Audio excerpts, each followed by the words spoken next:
People party के पास एक मंशूर है, इन्होंने पार्टी के साथ मोहब्बत है, इनके साथ मोहब्बत है। ਜਿਹੜਾ ਆਂਦਾ ਖਾ ਕੇ ਚਲਾ ਜਾਂਦਾ वोट तीर का। ਅਸੀਂ ਆਪਣੀ ਬੀਬੀ ਨੂੰ ਸਲਾਮ ਕਰਦੇ ਹਾਂ, ਸਾਡੀ ਬੀਬੀ ਦਾ वोट है। तीर दुश्मनों के दिल पे तीर। हाँ जी, जो बात ना माने उनके ऊपर FIRs, उनके हमारा सिस्टम एब्सोल्यूट करप्ट है ना। क्या मसाइल हैं आरफ वाला के जो अब तक हल नहीं हो सके? मसाइल तो बेसिकली हमने खुद ही पैदा किए हुए हैं। खान साहब ने जो वो पर्दे थे वो बिल्कुल ख़त्म कर दिए। उन्होंने बहुत ज़्यादा कुछ सच बोल दिया है। आप तो जरदारी साहब की मुखालफत कर रहे हैं। तो जरदारी साहब की मुखालफत वो कौन से दाने देते हैं। अस्सलाम वालेकुम नाज़रीन, प्रोग्राम तहक़ीक़ के साथ आपका मेज़बान ज़ीशान गिलानी एक बार फिर हाज़िर खिदमत है। जैसे इलेक्शन सर्वे के हवाले से हम मुख्तलिफ़ तहसील्स का, डिस्ट्रिक्ट का सर्वे कर रहे हैं और मुख्तलिफ़ जो कैंडिडेट्स हैं हमारे पार्टीज़ के और आज़ाद उम्मीदवार उनसे बातचीत कर रहे हैं और इलेक्शन के मैनिफेस्टो के हवाले से बात कर रहे हैं, मंशूर के हवाले से बात कर रहे हैं, उनकी जो पार्टीज़ के मंशूर पेश किए गए हैं उस हवाले से, क्योंकि इलेक्शन की गहमा गहमी है, चंद दिन बाकी रह गए हैं इलेक्शन में। इस वक्त मैं मौजूद हूँ आरफ वाला में इस वक्त जिस जगह पर मौजूद हूँ वो सैयद फ़खरुल इस्लाम जो हैं वो यहाँ पर कैंडिडेट हैं 196 PP आरफ वाला से, और उनसे हम जानने की कोशिश करेंगे कि पाकिस्तान पीपल्स पार्टी का जो मंशूर है उसको लेकर किस हद तक वो आवाम में जो जा रहे हैं उनको पजीराई मिल रही है और आवाम की क्या यकीन दहानी है कि क्या 8 फरवरी 2024 को जो यहाँ आरफ वाले की आवाम है वो उनको वोट देगी, पाकिस्तान पीपल्स पार्टी का जो मंशूर है उसको भी वोट देगी। कुछ लोग यहाँ हमारे साथ मौजूद हैं, अंदर जाने से पहले हम उनसे भी बात करते हैं कि वो इस हवाले से क्या कहेंगे। अस्सलाम वालेकुम। वालेकुम, क्या हाल है आपके? ठीक ठाक जी। वोट किसको दे रहे हैं? तीर को जी। क्यों? बस गरीब पार्टी नाल खतावन कर दी है, इस वास्ते असीं शुरू तो पीपल पार्टी देंगे। आप किसको वोट दे रहे हैं? जी तीर को ही। तीर को वोट दे रहे हैं या फखरुल इस्लाम को वोट? जी वो शायद सबको वोट देंगे इंशाल्लाह, वो अपना गरीबों का साथ करते हैं, गरीबों के लिए इंशाल्लाह उनसे वोट देंगे। आप किसको वोट दे रहे हैं? पीपल पार्टी को। आप किसको वोट दे रहे हैं? पीपल पार्टी सैयद फखरुल इस्लाम शाह साहब, शौकत बाजवा साहब हमारी पार्टी है, हम पार्टी के अहदेदार हैं और इंशाल्लाह ताला इनका साथ देते रहेंगे और देंगे। तीर को वोट किसको देने जी आप? बिलावल भुट्टो को। बिलावल भुट्टो को? हाँ जी, पाकिस्तान पीपल्स पार्टी। कौन कौन कैंडिडेट हैं पीपल्स पार्टी के आपके हल्के से? हमारे हल्का से मियाँ शौकत अली बाजवा साहब हैं, वो NA 140 से लड़ रहे हैं, तो उनके नीचे हैं पीर सैयद फ़खरुल इस्लाम साहब लड़ रहे हैं, तो कबूला से हैं सैयद इमरान साहब वो लड़ रहे हैं। एक और इस वक्त खातून हमारे साथ मौजूद हैं, इनसे जानते हैं कि ये अपना वोट जो है वो कौन सी पार्टी को दे रही है। अस्सलाम वालेकुम। वालेकुम सलाम। वोट किसको दे रही है? पीपल्स पार्टी को। मैं सीनियर नायब सदर हूँ पीपल्स पार्टी की, तो पीपल्स पार्टी को। आरफ वाला से? आरफ वाला से ज़िले की हूँ ना, आरफ पाकपतन की हूँ, तो मेरी वोट पीपल्स पार्टी को जाएगी, मेरे घर वालों की भी उनकी जाएगी और जो मेरा गांव है छियासी भी उनकी भी पीपल्स पार्टी को ही जाएगी। जी नाजरीन, जैसा कि यहाँ पर जो मौजूद लोग हैं उनका कहना था कि हम पाकिस्तान पार्टी को वोट देंगे, बल्कि ना सिर्फ उनको यहाँ से कामयाब भी करवाएंगे। अंदर चलते हैं और जो कैंडिडेट हैं हम यहाँ से सैयद फ़खरुल इस्लाम साहब, उनसे भी मिलते हैं और उनसे जानने की कोशिश करते हैं कि वो इस हवाले से क्या कहेंगे और उनका कहना क्या होगा।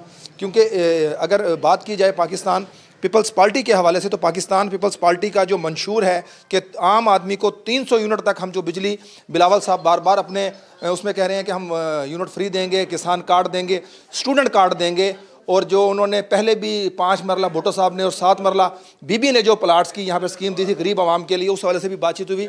तो यहाँ पर हमारे साथ मौजूद होंगे, उनसे हम जानने की कोशिश करेंगे कि 2024 8 फरवरी को क्या तीर वाकई ही शिकार करेगा अपने शिकार का। आइए नाजरीन।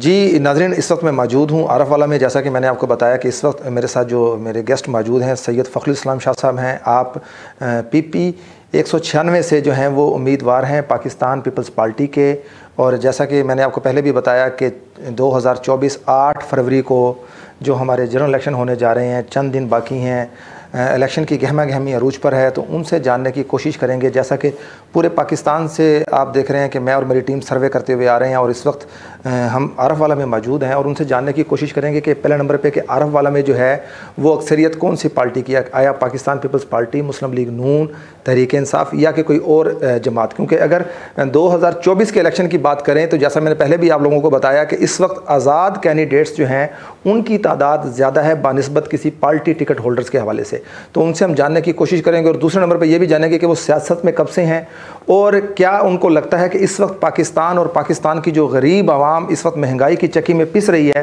क्या पाकिस्तान पीपल्स पार्टी इक़्तिदार में आने के बाद इन मसाइल का सामना कर पाएगी, इन मसाइल से इस आवाम को निकाल पाएगी। अस्सलाम वालेकुम सर। जी शाह साहब कैसे हैं? खैरी से ठीक हैं? शाह साहब, ये आपका दूसरा इलेक्शन है। पहला इलेक्शन आपने 2018 में कंटेस्ट किया था, वो कितने वोटों से लूज़ किया था अपनी सीट? वो तो मैंने लंबे चौड़े वोटों से लूज किया था। अच्छा, वो मेरा पहला इलेक्शन था। अच्छा, कितने अरसे में मैं कैंपेन नहीं कर सका था। क्या वजह उसकी?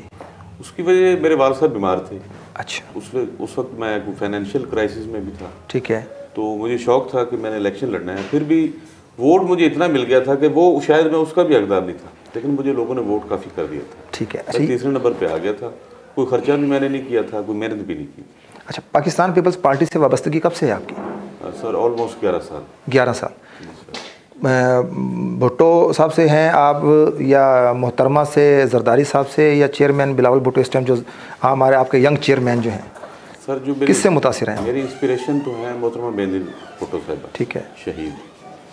और दौरे हाजिर में जाहिर है अब हमें लीड कर रहे हैं बिलावल भुट्टो साहब, तो बिलावल जो है वो हमारे लिए आइडियल है। अच्छा, आरिफ आलम में किस पार्टी का वोट बैंक ज़्यादा है? सर आरिफ आलम में किसी दौर में नून लीग का वोट बैंक हुआ करता था। ठीक है। अब नहीं है। असल में ये जो हमारे ये जो एरियाज़ हैं ना, जो रिमोट एरियाज़ हैं जी, यहाँ पे जो शख्सियती वोट है इस टाइम, और जो बंदा ज़्यादा मेहनत कर लेगा वो आगे आ जाएगा। अच्छा, यहाँ की जो आवाम है वो किस तरह के कैंडिडेट्स को पसंद करती हैं? देखा जाए ना, अब आवाम में शऊर आ गया है। लोग सवाल करते हैं कि आप 5 साल नज़र नहीं आए हल्के में, हमें नज़र नहीं आए, हमारे ये तरक्याती काम थे, इस हवाले से आपने काम नहीं करवाया, आपने ये वादे किए थे, वो चीज़ें पूरी नहीं हुई।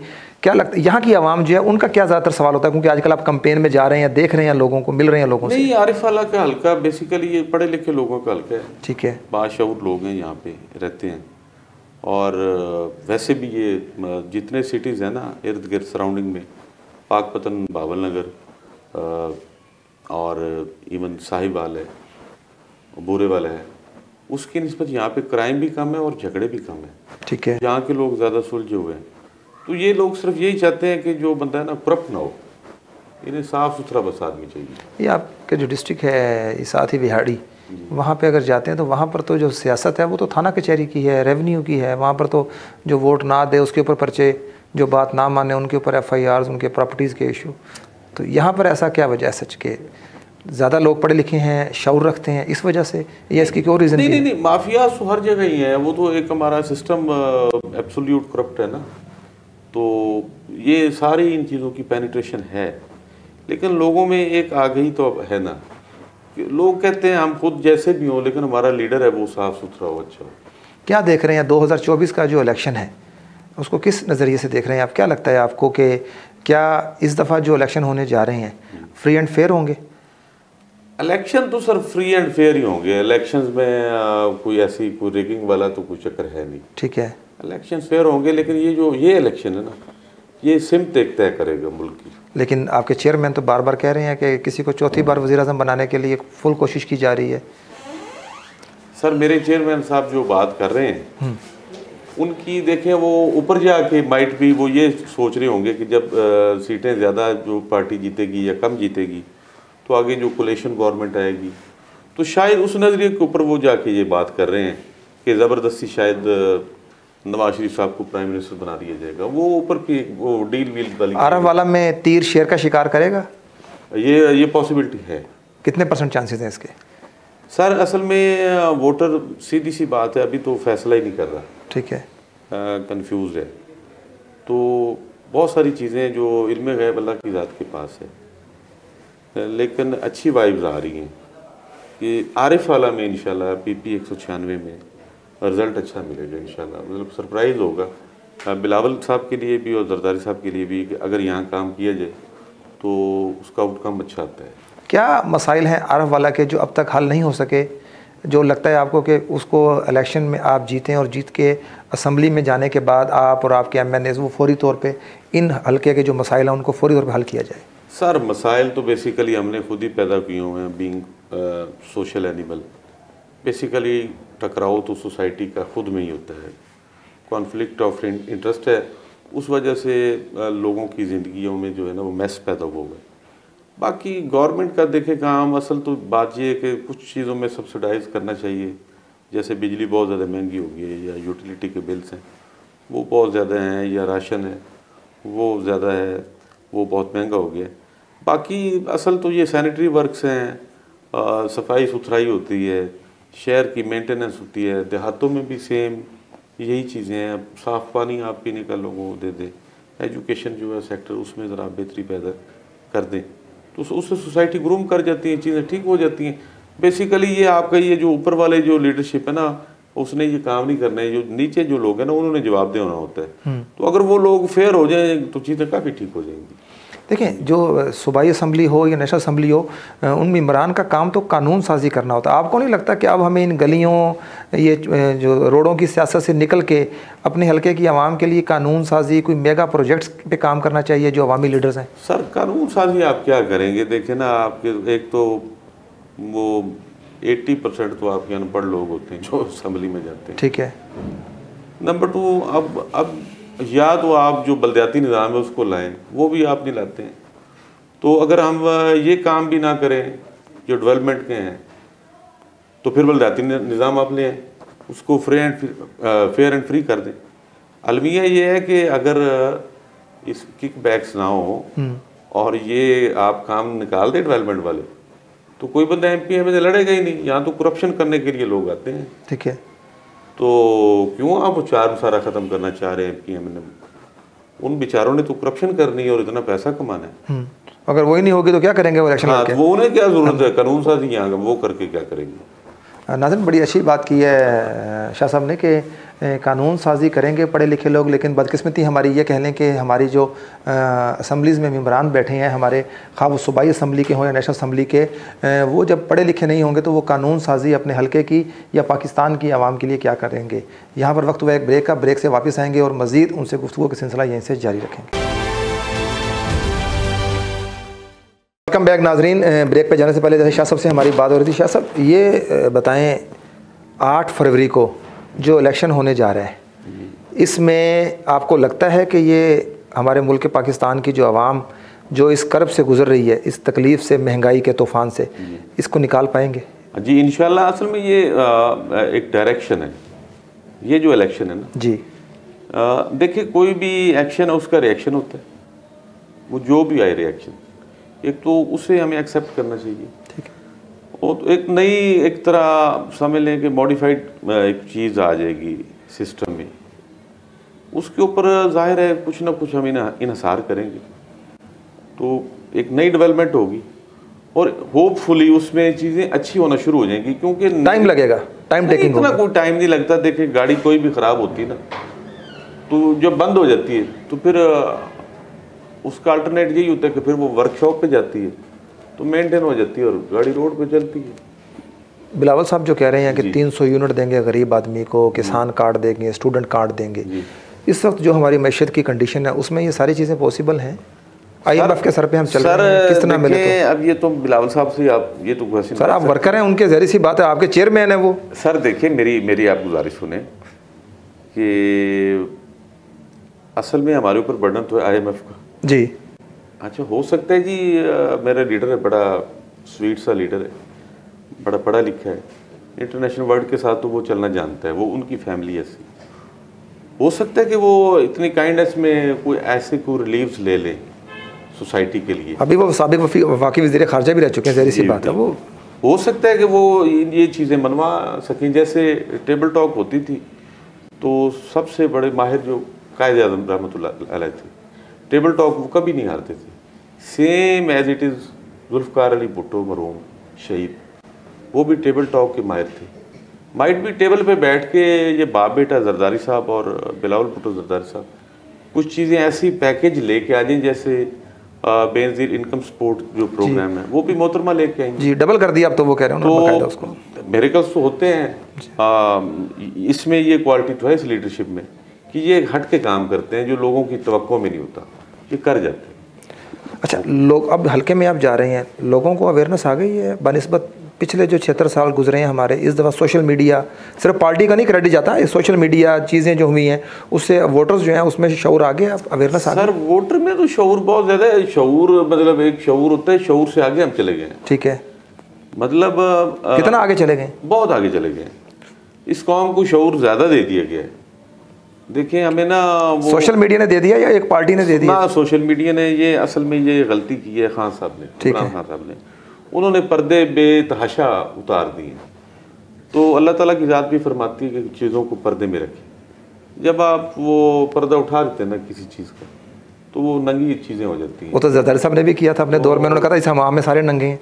नहीं, जब MQ हमने आवाज़ उठाई उन्होंने पैसे दिए और नॉट एट ऑल। जरदारी साहब ने तो ये कहा था कि सियासत में इस तरह की चीज़ें चलती हैं, कोई ना कोई फैसला आप गलत कर जाते हैं, कोई चीज़ इतनी मुकद्दम नहीं है पॉलिटिक्स में कि आप इसको हरफ आखिर नहीं है, हरफ आखिर सब मिलें, ये उन्होंने सियासत में कहा था। लेकिन खान साहब ने जो हमारी सोशल नॉर्म्स हैं उनको बिगाड़े, वहाँ आके वो जज्बाती हुए हैं, उन्होंने बहुत ज़्यादा कुछ सच बोल दिया है जिससे माशरे में काफ़ी बिगाड़ हैं, बिला वजह ही सच बोल दिया है, इतना सच हमें। क्या कहेंगे आप as a worker Peoples Party के ये जो 3 फैसले आए हैं 10 साल 14 साल और अब 7 साल, हाँ जी, ये एज ए वर्कर सियासी ये ठीक हैं, क्या कहेंगे एज ए वर्कर? ये जो 7 साल वाला ये जो इन्होंने किया है ना, इन्होंने मज़हब को टच करने की कोशिश की है, सियासत में मज़हब को नहीं लाते। तो ये जो इद्दत वाला इशू है, इद्दत में मेरे नज़दीक तो इस सज़ा नहीं बनती, क्योंकि वो निकाह है उसकी भी आगे किस्में हैं। देखिए निकाह तो हुआ है ना जी, तो अब इद्दत के दौरान अगर वो इद्दत कंप्लीट नहीं भी हुई तो निकाह हो गया है, तो पिनलाइज नहीं आप कर सकते कि 7 साल सज़ा है फलां है। इसमें रिव्यू होना चाहिए, रिव्यू होना चाहिए, इसमें रिव्यू होना चाहिए। अच्छा, अभी आपने बड़ी खूबसूरत बात की कि खान साहब ने जो वो पर्दे थे वो बिल्कुल ख़त्म कर दिए, तो इस वक्त आप क्या देख रहे हैं कि जो भी पार्टी हुकूमत बनाएगी जी 1/3 जी जी, तो वो ये जो खान साहब ने जो ये जो माशरे को जो समझ दे दी या बिगाड़ दे दिया जी, उसको ठीक कर पाएगी? हमारे जो नौजवान नस्ल हैं, बच्चियाँ बच्चे हैं। नहीं, मैंने आपसे पहले यही कहा था कि ये जो इलेक्शन है ना हमारा, ये एक डायरेक्शन देगा, ये रोड मैप है। सर 76 साल से होते आ रहे हैं इलेक्शन, हर साल नहीं सर, 5 साल बाद होते हैं। जब इस दफ़ा कोई चेंज होगा इलेक्शन? कुछ चीज़ें तो जुल्फ़िकार अली भुट्टो साहब की और इमरान खान साहब की मल्टीपल है, ठीक है, जेतें कुछ ऐसी आती हैं जिससे सोसाइटी में चेंजेस आती हैं। अब भुट्टो साहब के दौर में गरीब आवाम जो है वो आंख में आंख डाल के बात करना शुरू कर दी वडेरों के सामने। अब देखिए बेसिकली खान का कमाल सिर्फ ये था कि उसको पता था कि वर्ल्ड वाइड यूथ इस वक्त पाकिस्तान में ज़्यादा है, ठीक है जी। हमारे पास यूथ अगर वर्ल्ड एवरेज हम रेशो निकालें ना तो शायद यूथ में पाकिस्तान वो टॉप 10 कंट्रीज़ में आएगा जहाँ पे यूथ है। अब उसने सिर्फ मोबिलाइज़ किया यूथ को और यूथ को बावर कराया कि मैं आपका लीडर हूँ और मैं ये हूँ और मैं वो। अच्छा, अब यूथ ने जाहिर है कोई ना कोई लीडरशिप तो रखनी है। अब सीधी सी बात है, अब ये बाबे शाबे ना ये फेल हो गए हैं, अब फैसले यूथ ही करेंगे। आप तो जरदारी साहब की मुखालफत कर रहे हैं। तो जरदारी साहब की मुखालफत वो कौन से दाने देते हैं, मुखालफत कर रहा हूँ तो कर रहा हूँ, मैंने तो सच्चाई बताई है जी। मुझे तो कोई रोज़ी नहीं भेज रहा, अल्लाह देते रोज़ी। ये जो आप कह रहे हैं कि यूथ को उसने मोटिवेट कर लिया खान साहब ने, तो क्या ये पाकिस्तान की जो 2 बड़ी पार्टियाँ नाम नेहाद पाकिस्तान पीपल्स पार्टी और मुस्लिम लीग नून, उनके जो लीडरान हैं उनको इस चीज़ की समझ नहीं आई कि ये हम जो कर रहे हैं गैप दे रहे हैं इतना, तो इसका हम भी बेनिफिट नहीं? बिलावल तो देखें वो तो यूथ को रिप्रेजेंट कर रहे हैं, वो तो अब जाके ना जब वो खान साहब। मैं आपको एक चीज़ बताता हूँ, देखें जो पीपल्स पार्टी का अल्टरनेट था ना वो इमरान खान था। अब इमरान खान का अल्टरनेट ये आज आप लिख लें, ये चाहे आप कभी क्लिप भी चला दें, वो आसफा भुट्टो जरदारी और बिलावल भुट्टो जरदारी है, ठीक है। तो यूथ को आगे लीड यही करेंगे और यही फ्यूचर है आपके मुल्क का। मैं आज आपको ये भी बता रहा हूँ कि लीडरशिप का आपके पास बिलावल भुट्टो जरदारी है और आसफा भुट्टो है। उस तरह खान साहब की तरह मोटिवेट कर पाएंगे? मेरा सवाल ये था कि जैसे खान साहब ने मोटिवेट कर दिया यूथ को। बिलावल जज्बाती नहीं है इतना, बिलावल सुलझा हुआ है, उसके जेनेटिकली उसमें पॉलिटिक्स है। वो चीज़ों को एक तो जाहिर है जो लीडर है उसने लड़ाना तो नहीं होता, लीडर है तो कौम को साथ लेके चलना होता है जी। ये बादशाह सलामत ने तो झगड़ा करा दिए इदारों में भी और अवाम में भी और यूथ को भी इतना इरिटेट कर दिए। तो लीडर ने तो काम ठंडा करना होता है, ना कि चलो भाई चढ़ जाए नहीं। अच्छा सर, मुल्क नहीं चलते। अच्छा आखिर में सर जी, PP 196 जो आपका हल्का है, इसकी आवाम को कोई आप हमारे इदारे चैनल की तरफ से कोई पैगाम देना चाहें 2024 8 फरवरी इलेक्शन के हवाले से अपनी आवाम को, पाकिस्तान पीपल्स पार्टी की आवाम को? बस अच्छाई की उम्मीद रखें, झगड़े ना करें इलेक्शन के दिनों में, फसाद ना करें, कोई मुल्क में कोई नया दंगा खड़ा हो जाए और वो इलेक्शन गुजर जाते हैं, झगड़े वहीं खड़े रह जाते हैं।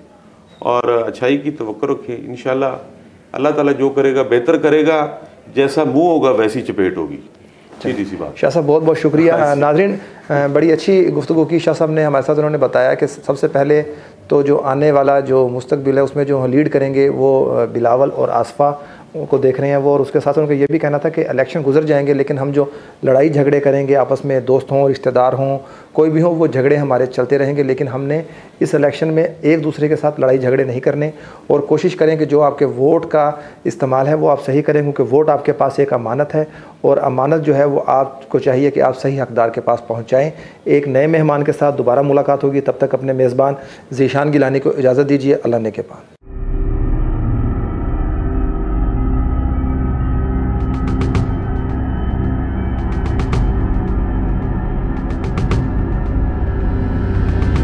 जी बिल्कुल, जिस तरह से अभी फ़खरुल इस्लाम शाह साहब से बात हुई, कंपेन के हवाले से बात हुई, इलेक्शन के हवाले से बात हुई, तो कंपेन के हवाले से अब हम इनके साथ डोर टू डोर कंपेन करेंगे, लोगों का रिस्पांस खुद भी देखेंगे और आपको भी दिखाएंगे कि लोग किस तरीके से इनका इस्तकबाल करते हैं, किस तरीके से इनको सपोर्ट कर रहे हैं, कंप्रोमाइज़ कर रहे हैं, इनके साथ ताउन कर रहे हैं।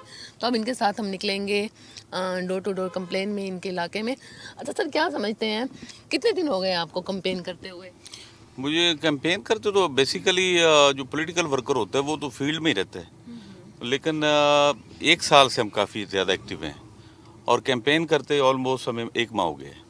अच्छा, लोगों का रिस्पांस क्या देख रहे हैं, लोग किस तरीके से आपका इलेक्शन को किस तरीके से देख रहे हैं कि दूसरे इलेक्शन से डिफरेंट है, लोगों में शऊर आ चुका है, लोग ताउन कर रहे हैं, कंप्रोमाइज़ कर रहे हैं, इलेक्शन के हवाले से लोगों का क्या रिस्पांस है? लोगों का रिस्पांस ये सिस्टम से उनका ना यकीन उठो, वो ये डरे हुए, वो कहते हैं पता नहीं वोट डालेंगे कहीं निकलेगा कहीं ये मसला बना हुआ है। अच्छा, ये गैर यकीनी का जो तसलसल है, ये जो तासुर है, ये क्यों जनरेट हुआ है? लोगों को अब तक यकीन नहीं आ रहा, जब तक इलेक्शन हो नहीं जाएंगे मेरा नहीं ख्याल उनका ये यकीन पूरा होगा कि इलेक्शन हो रहे हैं, इलेक्शन नहीं हो रहे, शायद इलेक्शन हो रहे हैं कि इलेक्शन होंगे। क्यों बेयकीनी का शिकार है लोग? असल में हमारे इदारे बहुत ताकतवर हैं, तो वो ये समझते हैं कि शायद जिस तरह वो चाहेंगे उस तरह हो जाएगा, हालांकि ऐसे 100% हो नहीं सकता। एक ऊपर अल्लाह ताला की ज़ात भी है, लोग अल्लाह पे शायद अब लोग यकीन छोड़ गए हैं, तो असल में लोग खाइफ हैं, डरे हुए हैं, उनका कोई यकीन नहीं है। मैं तो ये समझ इनका अल्लाह ताला पे यकीन भी नहीं है, अल्लाह ताला पे यकीन नहीं है, इसलिए सब हो रहा है। अच्छा, आप क्या समझते हैं, लोग मायूस तो हुए हैं, वोटिंग तो होगी, इलेक्शन तो होंगे, आपके हलके में कैंडिडेट भी खड़े हैं, उम्मीदवार भी काफ़ी हैं, तो आपके हलके के जो उम्मीदवार हैं जिसको भी वोट पड़ेगा, शख्सी पड़ेगा या जमात के तौर पे पड़ेगा? नहीं, वोट होता ही हमेशा 2 तरह का है, एक शख्सियत का वोट होता है, एक पार्टी का वोट होता है, तीसरा वो मुखालिफ का जो वोट होता है वो धड़ों में वो कहते हैं इसको नहीं देना तो हम इसको दे देंगे, बस ये 3 तरह का वोट है।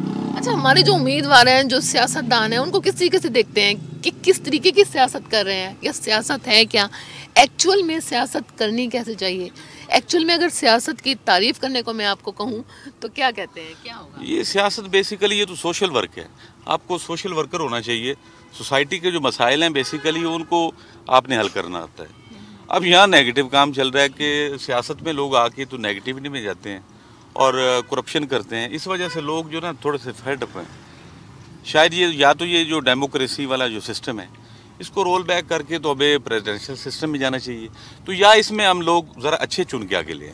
लेकिन सर, इलेक्शन तो काफ़ी दफ़ा हो चुके हैं, हम आजमाए हुए लोगों को आजमा भी चुके हैं, लेकिन फिर वही चेहरे, फिर वही लोग, काम फिर नहीं होते, मसाइल वैसे के वैसे जूं के तूं, तो लोगों को शऊर नहीं आता कि नए लोगों को मौका दिया जाए, यूथ को मौका दिया जाए। यूथ को आगे आने ही नहीं दिया जा रहा, या यूथ आगे आने के काबिल ही नहीं? नहीं, यूथ आगे आने के काबिल है, लोगों को दबाया इतना हुआ है, सिस्टम इतना ये हमारा हार्श है कि यहाँ लोग अंडर द बार हैं, बर्डन लोगों के ऊपर इतना है कि वो बेचारे लोग सिस्टम से नीचे निकल ही नहीं सकते। अगर वो कोशिश करते हैं तो उनके ऊपर कोई ना कोई ऐसा बर्डन डाल दिया जाता है कि वहीं वो फिर डर के बैठ जाते हैं और फेड अप हो जाते हैं। तो क्या समझते हैं, सिस्टम को सही करने के लिए ऊपर से शुरुआत करनी पड़ेगी, नीचे से शुरुआत करनी पड़ेगी? कौन सा सिरा है जिसको पकड़ के हम सिस्टम की शुरुआत तो करें इसको ठीक करने के लिए? देखिए जी, ये तो सीधी सी बात है, ये तो शाह जी कर सकते हैं, सैयद आसम मुनीर। अगर वो ये नीयत बना लें कि मुल्क फेर चले तो चल जाएगा। अगर शाह जी जनरल मुशर्रफ की तरह बस हमें गोल बोल एहतसाब करें तो फिर सिस्टम ऐसे ही रहेगा। अच्छा, पीपल्स पार्टी की अगर खिदमात या इक़दामात की बात की जाए, सियासत के हवाले से, मईशत के हवाले से, समाजी हवाले से, खारजा पॉलिसीज़ के हवाले से, या खारजा पॉलिसीज़ के मईशत पर क्या असरात होते हैं, किस तरीके से असरअंदाज होती है, उस हवाले से पीपल्स पार्टी की खिदमात को अगर देखा जाए तो क्या कहते हैं? खारजा पॉलिसी में तो बस सिर्फ यही होता है कि आपका वर्ल्ड के साथ जो एक रवैया है वो जैसे घर है इसी तरह मुल्क तो मुरतब होते हैं ना इस चीज़ के। वो तो देखें जी, जब तक आप डेवलपमेंट मुल्क में इस तरह नहीं करेंगे कि वोकेशनल ट्रेनिंग इंस्टीट्यूट हो और आपकी चाइना की तर्ज के ऊपर जितनी आपके पास ये ह्यूमन रिसोर्स हैं, आपके पास इतनी आबादी है, अगर आप इनको स्किलफुल कर दें और ये प्रोडक्टिव जो लोग हो जाएं और ये मेहनत करना शुरू कर दें तो मुल्क हमारा आगे निकल जाएगा। सियासी इस्तेकाम कैसे आ सकता है? सियासी इस्तेकाम आ क्यों नहीं रहा? इसका कसूरवार कौन है? और हमारे जो सियासतदान है क्या वो कौम और मुल्क की खातिर एक नहीं हो सकते? लड़ाई तो इनकी एक ही है। असल में अदम बर्दाश्त है। हमारे रवैये जो है ना वो पॉजिटिव होने चाहिए, हमें एक दूसरे को बर्दाश्त करना चाहिए, मिलजुल के अगर चलना है और बीइंग नेशन अगर हम चलेंगे तो चीज़ें ठीक हो जाएंगी। अच्छा फ़खर साहब, ये जो हमारे मुल्क का सियासी निज़ाम है, हमारे पाकिस्तान का सियासत कह लें, सियासी निज़ाम कह लें, इसको किस नज़र से देखते हैं आप? हमारी सियासत को या सियासी निज़ाम को किस तरह के चैलेंजेस का सामना है, कौन से मसाइल हैं और किस तरीके से निपटा जा सकता है? क्या निपटा भी जा सकता है? पॉसिबिलिटी है? नहीं, निपटा जा सकता है। मुआशरों में फ़र्द आते हैं, वो चीज़ें ठीक कर देते हैं। तो चैलेंजेस क्या है, क्या मसाइल है? चैलेंजेस सिर्फ क्या है? असल में सबसे पहले तो हमें ट्रस्ट करना होगा। कोई भी सिस्टम आप ले आएँ, हमें उसके ऊपर ट्रस्ट करना होगा कि इसमें हमारे लिए बेहतरी होगी। एक तो आवाम में ये यकीन पैदा हो जाए कि ये जो सिस्टम है ये ठीक है, नंबर 1। नंबर 2, जो लोग हम चुन के लाएं या जो भी हमारा स्टफ़ हमारे पास मौजूद है उसके ऊपर हम यकीन करें और वो स्टफ़ भी सिंसियर हो। हमें बेसिकली इतने पढ़े लिखे लोगों की ज़रूरत नहीं है, हमें सिंसियर लोगों की ज़रूरत है इस मुल्क को चलाने के लिए। तो आपके अपने हलके के मसाइल के हवाले से अगर बात की जाए तो क्या समझते हैं कि यहाँ पे लोगों को किस किस्म के मसाइल दरपेश हैं? मसाइल ये है कि हमारी आबादी बहुत ज़्यादा होगी, हमारा इंफ्रास्ट्रक्चर है ना वो बहुत ज़्यादा इम्प्रूव करने की ज़रूरत है। डेवलपमेंट उसमें चाहिए, उसमें हमारे रोड्स खुले हो, हमारे हॉस्पिटल जो हैं वो बड़े हों, फिर उसके अलावा जो स्कूल्स हैं उसमें बच्चों को अच्छी सहूलियात दी जाएँ और जो जिस तरह खाना पीना है, इंसान का ज़िंदगी गुजारने का तरीक़ाकार है, रोज़गार है, वो वसी मौक़े होंगे तो लोग फिर ही चैन के साथ ज़िंदगी गुजार सकते हैं। तो आप क्या समझते हैं इक़्तिदार में आने के बाद, कामयाबी के बाद अगर आपको वोट पड़ता है और आप इलेक्शन जीत जाते हैं, इलेक्शन में कामयाबी हासिल करते हैं, तो इलाके के लोगों के जो मसाइल हैं अव्वलीन तरजीहात क्या होंगी? सेहत के हवाले से, तालीम के हवाले से, डेवलपमेंट के हवाले से क्या? वही वो जो इंफ्रास्ट्रक्चर है उसको आप इम्प्रूव करें ना, हॉस्पिटल्स नए बनाए जो उनको अपग्रेड करें, स्कूल्स हैं उनको अपग्रेड करें, एजुकेटेड लोगों को आगे लेके आएँ, जो पर्ची माफिया है उसको आप ख़त्म करें। आप जो है मतलब आपकी जो अपनी ज़ाती हाथ से आप निकलें और जो right man for right job हो, चीज़ें ठीक हो जाएंगी।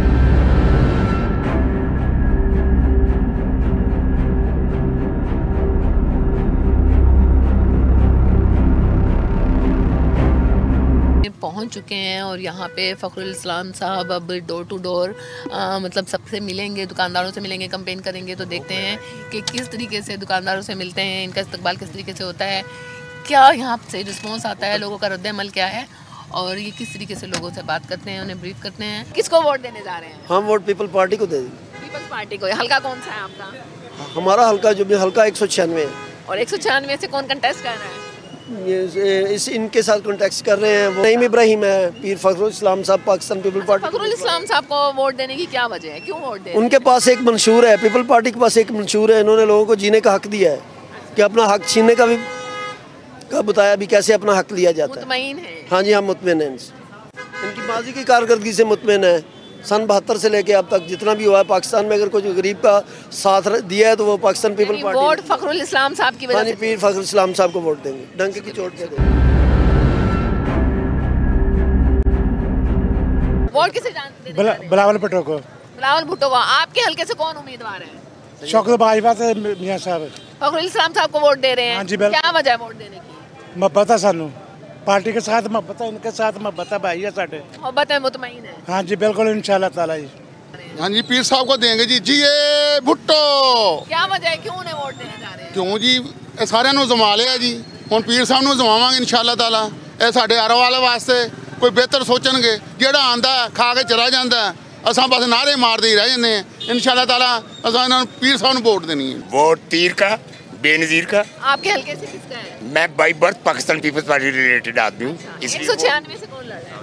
जी 196 से पीर फखर इस्लाम शाह थे साढ़े बाजवा साहब फखर साहब का है वोट सारे होंगे जी क्या वजह है कि फखर साहब को वोट क्यों दे रहे हैं? सर बाई बर्थ कर रहे जो जम्मे से ना पाकिस्तान पीपल्स पार्टी सी तो पीर साहब तो वैसे ही मुर्शद ने।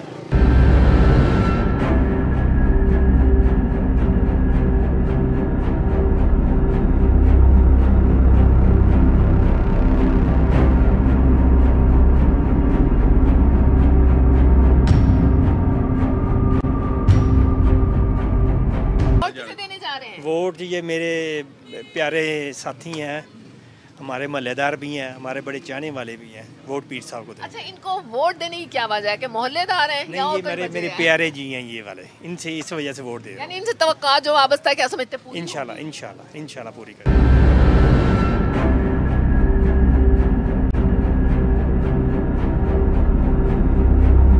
वोट किसको दे रहे हैं? शाह साहब। शाह साहब को वोट देने की क्या वजह है? साढ़े महल्लेदार ने शहरदार ने सानू इन्हां नाल वैसे प्यार है। वोट किसको देने जा रहे हैं? पीपल्स पार्टी क्या वजह सरकार है? परिवार साढ़े दादे परदादे भट्टो के साथ आपके हल्के से कौन है? फखरुल सलाम फखरुल इस्लाम को वोट देने जा रहे हैं। इंशाल्लाह फखरुल इस्लाम को वोट देने की क्या वजह है? ਅਸੀਂ ਬੀਬੀ ਨੂੰ ਅਸੀਂ ਆਪਣੀ ਬੀਬੀ ਨੂੰ ਸਲਾਮ ਕਰਦੇ ਹਾਂ, ਸਾਡੀ ਬੀਬੀ ਦਾ ਵੋਟ ਹੈ। फखरुल इस्लाम साहब से मुतमईन है, काम कर रहे मुतमईन है।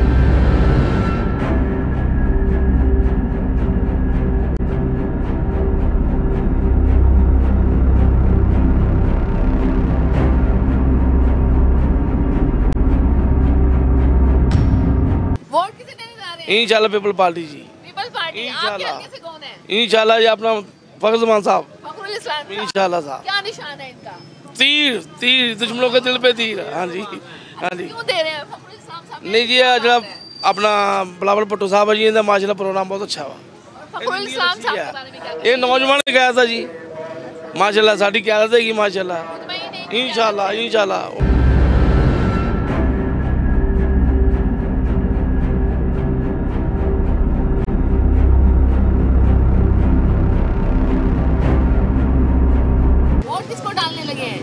ये तीर को और किसको कैंडिडेट ये हमारे कैंडिडेट खड़े हैं।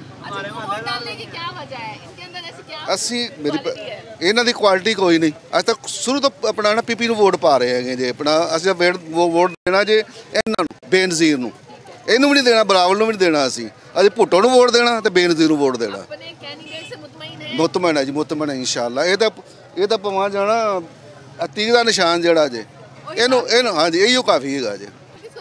इंशाल्लाह people Party. Peoples Party candidate कौन है पता है? फखर इस्लाम शाह हमारे महल्लेदार हैं माशाल्लाह, हमारे पिछली साइड पे रहते हैं। ये बहुत रिजनेबल आदमी इंशाल्लाह जी इंशाल्लाह जी इंशाल्लाह आ जाएंगे तो आपके काम होंगे जी इंशाल्लाह जी। घर में पैदा किया है, अगर मैं सियासत ना भी करूं तो मुझे फ़र्क नहीं पड़ता। तो मेरा मकसद, मैं सारी ज़िंदगी ऑलमोस्ट लाहौर रहा हूं, तो मेरा मकसद यहाँ पे पॉलिटिक्स करने का ये है कि मैं नौजवान की आदत को सामने लाऊं। इसलिए मैंने 14-15 साल कुर्बानी दी, इंतज़ार किया इस सोच पे कि इसी पार्टी में नौजवानों को मौका मिलेगा और मेरा हमेशा से ये यकीन था कि इमरान खान साहब मुझे मौका देंगे। अच्छा, आपने नाराजगी का कभी भी इजहार नहीं किया कि 7 दिन पहले आपको टिकट दी गई? ये क्या कहानी है बताइएगा? कागजात नामजदगी जमा करवाए थे या 7 दिन पहले ही नामजद हुए हैं? नहीं, कागजात नामजदगी जमा कराए थे क्योंकि इस हल्के में काम कर रहा था मैं, लेकिन ये टिकट पहले हमारे एक और भाई हैं उनको चला गया हुआ था, तो मैं बहुत होपफुल नहीं था ऑनेस्टली। लेकिन फिर वही वाली बात है कि अगर आप अपनी सोच और नीयत साफ रखते हैं तो अल्लाह ताला कुछ ऐसे असबाब बनाता है कि आपको मौका मिलता है। तो ये 7 दिन भी मैं समझता हूँ कि मेरे लिए एक मौका है और मैं इसको एक 100 मीटर रेस की तरह देख रहा हूँ। और जो मेरे मुखालिफ कैंडिडेट्स हैं अल्हम्दुलिल्लाह, तो उनके कंपैरिजन में हमारी पोजीशन भी एक तो बहुत बेहतर है। एक कैंडिडेट मेरे हैं, वो is an 80 year old guy, like वो एक बुजुर्ग सियासतदान है, सियासतदान नहीं है, वो एक ब्यूरोक्रेट थे, बट वो उन्होंने डिसाइड किया अब इलेक्शन लड़ने का पहली दफ़ा, तो वो ही अराउंड 80। मुझे नहीं पता कि वो नौजवानों से कैसे कनेक्ट करेंगे और वो किस तरह से यहाँ पे पॉलिटिक्स करेंगे। एक मेरे मद्दे मुकाबिल वो हैं हमारे बुजुर्ग। उसके बाद मेरे मद्दे मुकाबिल एक नून लीग के कैंडिडेट हैं, वो 2 टेन्योर्स इलेक्ट हुए, बट उनकी पॉलिटिक्स कम्प्लीटली थाना कचहरी की डेटी पॉलिटिक्स है, तो वो भी ऑलमोस्ट अब एंड होगी हुई है जो हम देख रहे हैं, क्योंकि लोग आज़ाद हो गए हैं, तो वो खौफ और राज की सियासत थी। तो वो खौफ और आस की सियासत का मुकाबला करना तो मैं जानता हूँ, और मैं उस पे ऊपर अपने जो नौजवान है उनको मोटिवेट करना भी जानता हूँ। वो तो हमारी नौजवान की क़यादत की आपने बात की कि इनको आगे आना चाहिए। अब नौजवान क़यादत में पोटेंशियल तो है, एजुकेटेड भी हैं, क्वालिफाइड भी हैं, समझदार भी हैं, लेकिन उनको वो एक्सपीरियंस नहीं है उस सियासत का जो हमारे पिछले सियासतदान करते रह गए। तो क्या हमारे नौजवान उसको कम्पीट कर पाएंगे, उस सियासत को समझ पाएंगे, उसका मुकाबला कर पाएंगे? देखिए, मैं ये समझता हूँ कि एक्सपीरियंस तो इसाक डार साहब का सबसे ज़्यादा है, जो अशर उन्होंने पिछले 3-4 साल में किया है वो हमने देखा है। एक्सपीरियंस अपनी जगह बहुत वजन रखता है, लेकिन मेरी ये सोच है कि जो नीयत है और जो ईमान